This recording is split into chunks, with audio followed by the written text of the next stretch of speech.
नमस्कार, मी हेमंत शेंडे. India Dastak news TV चॅनलमध्ये आपलं स्वागत आहे. जाणून घेऊया आजच्या काही ताज्या घडामोडी. येत्या लोकसभा निवडणुकांवर नरेंद्र मोदी यांचा डोळा असून काळा राम मंदिर प्रवेश, राम मंदिर उद्घाटन हा सर्व खटाटोप सुरू असल्याची टीका आमदार प्रणिती शिंदे यांनी केली. सोलापुरात त्या प्रसारमाध्यमांशी बोलताना म्हणाल्या, सोलापुरातील चारही हुतात्मे हे वेगवेगळ्या जाती धर्मातून जरी येत असले तरी आपल्या मातेसाठी त्यांनी बलिदान दिलं. 4 हुतात्म्यांचं प्रतीक हे देशासाठी आज महत्त्वाचं आहे.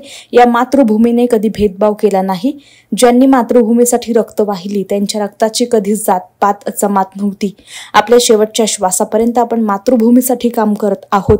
ते करताना आपण जात-पात धर्माच्या नावावर समाजाला तोडण्याचा प्रयत्न केला तर ते आपल्या हातातून घडणारं सर्वात मोठं पाप असेल, असं शिंदे यांनी यावेळी म्हटले. पाहूयात.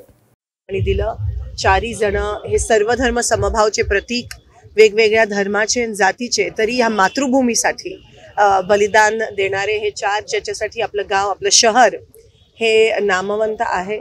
आणि आपल्या सोलापूरला पूर्ण देशाला स्वातंत्र्य मिळण्याच्या आधी ह्या ठिकाणी स्वातंत्र्य मिळण्याचं कार्य सुरू झालं. आणि इथे बलिदान चौक असेल, 4 हुतात्म्यांचं स्थान असेल, अनेक असे वेगवेगळे ठिकाण आहेत जिथून जी चळवळ आहे ती गाजली.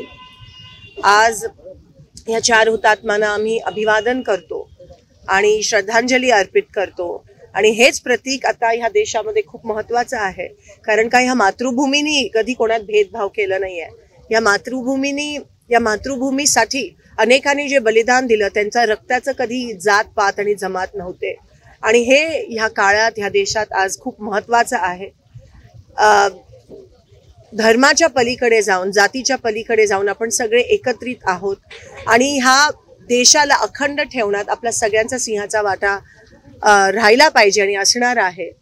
हे ह्या ठिकाणी आज आपण सगळ्यांनी आठवण झाली पाहिजे. आणि आपल्या शेवटच्या श्वासापर्यंत आपण ह्या देशासाठी, मातृभूमीसाठी काम करत आहोत. ते करताना आपल्याकडून जर कोणतेही तोडीचं राजकारण झालं किंवा जातपात आणि धर्माच्या नावावर आपण समाजाला जर तोडण्याचा प्रयत्न केला तर तो आपल्या हातून घडणारा सर्वात मोठा पाप ठरेल. अशाच काही ताज्या घडामोडी पाहण्यासाठी आमच्या इंडिया दस्तक न्यूज टीव्हीला सबस्क्राईब करा आणि बेल आयकॉनला क्लिक करा. नमस्कार.